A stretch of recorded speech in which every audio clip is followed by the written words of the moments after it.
Okay, so I just want to review the reason why I'm making these videos, and I'm just going to be honest. Um, the stuff that I see that people post on Facebook, the news articles, the this, the that, basically the information that is coming at people, I think doesn't help people actually really make sense of the world in a big way. It's like it leaves people hanging with the sense that, there's all this information over here and information over here, and somehow or other I'm supposed to scramble together a worldview and think that I'm right, and that's exactly what people do.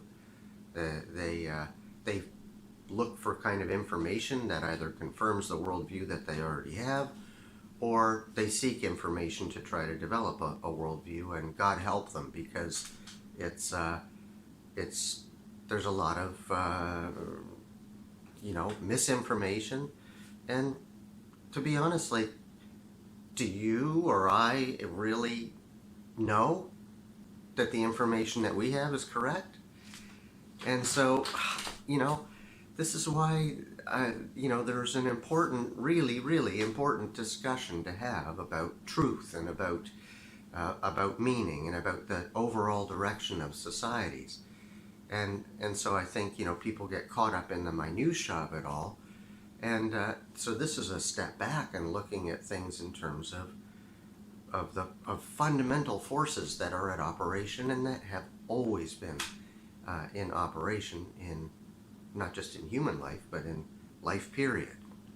So I wanted to talk about, how do we begin to, talk about these forces, because we have no education about it, unfortunately, and that's the point. Why is this so hard, Paul?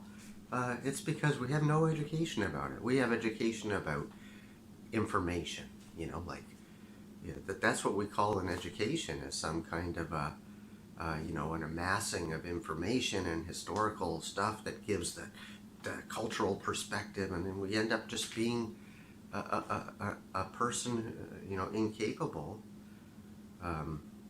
Anyway, I don't want to go there. But so the study of these forces is what interests me. Okay, what are the two forces? I've described it already in the past. I've described it as a force of mediation and a force of identification. Okay, the force of the two aspects of perception that we participate in.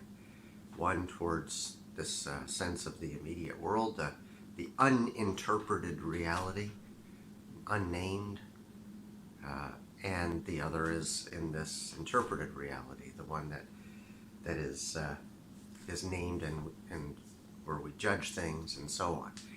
So the question today is, how does this relate to love and action? So this is not that hard to see this relationship. So I look out at something. Okay, so right now I'm looking at, actually you can't see it, but I'm looking at a piece of broccoli on the windowsill. And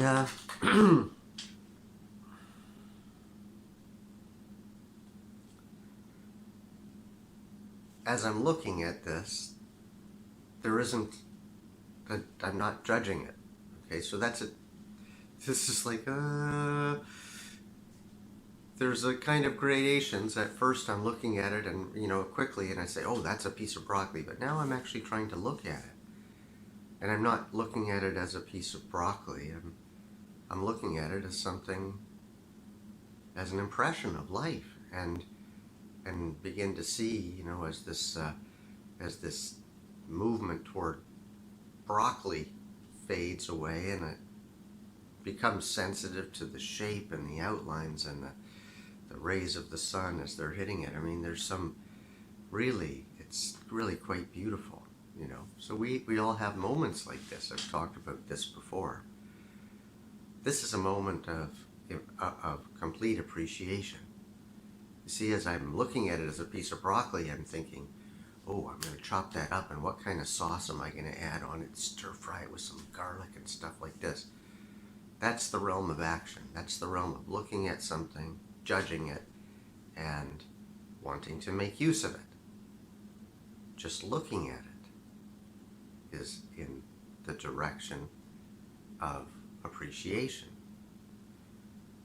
So just a simple example like looking at a piece of broccoli, we can begin to see the relationship between these two forces at play.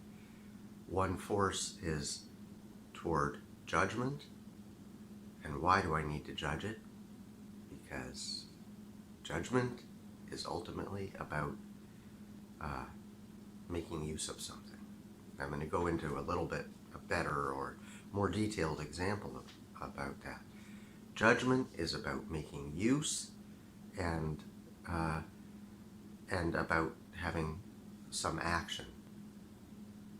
And immediate perception is about appreciation. And this is in the direction of love. When we love something, we're not trying to make use of it, right? We're actually just appreciating it for what it is. There isn't an action plan, like, you know. So, I'm speaking of pure forms of this kind of perception, because, you know, obviously the actual, you know, what the pure distilled, what we could call love, is just pure appreciation for something for what it is. And but an expression of love is an action, right? And so why it's kind of neat to think about this, you know, in this bowstring kind of a way of, like, there's two forces. There's the force of pure appreciation, there's the force of action. And in our analogy then, what we're trying to get to is to say that a meaningful relationship with life has these two forces, you know, in balance. What does that mean? It means action that's imbued with love. That is and should be the definition of a real human expression, a great human expression. Now we can look out at the world and see, well, what do we call a great, choose any great man on the planet right now. And we can ask ourselves, oh, is he loving?